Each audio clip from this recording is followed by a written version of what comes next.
There's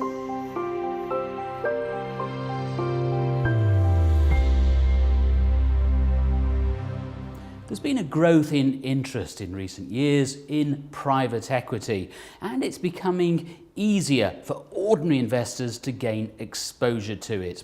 But it's not necessarily a good idea. For a start, private equity is currently unregulated. It's also very hard to work out exactly what you're paying in fees and charges. First, for a long time, people have said it doesn't matter how much I've charged you because I gave you 12% return net of all fees, and it's not a problem to know whether I took 5 or 8 or 10 or 1, okay, on that number. What matters to you is the net of fees, and I don't see why you're asking me that question about how much I took on the way. So it's still very much the mindset for a lot of people in private market space. A key issue is that fees are not well defined when somebody's in control of the asset. So even if somebody was well intended and really wanted to give you all the information, it wouldn't be comparable from one fund to the other because fees are not well defined.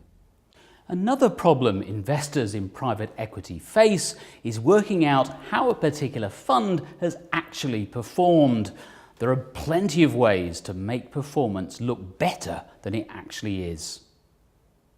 So it is transparent to the investors in the sense that the investors are given the numbers and they are given the cash flows often to double check the numbers. It doesn't exactly always coincide because there are all kinds of complexity thing, but it is roughly there, okay?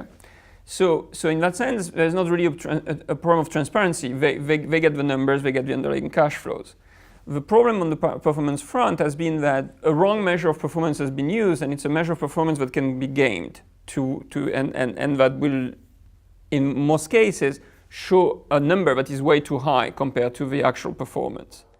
Now, Ludovic Falapau is not a financial advisor, he's an academic, but he would caution ordinary investors against investing in private equity at all.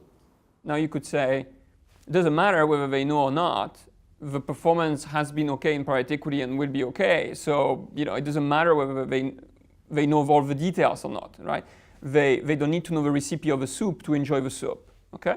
So we might as well offer private equity to small investors so that they can enjoy maybe some diversification benefits or some extra performance and the like. Maybe because I'm a teacher, I prefer when people know what they are doing and what is it their money goes towards when they invest. You can find out more about Ludovic Falapau's work on private equity on his website, pelaidbear.com. That's pelaidbear.com.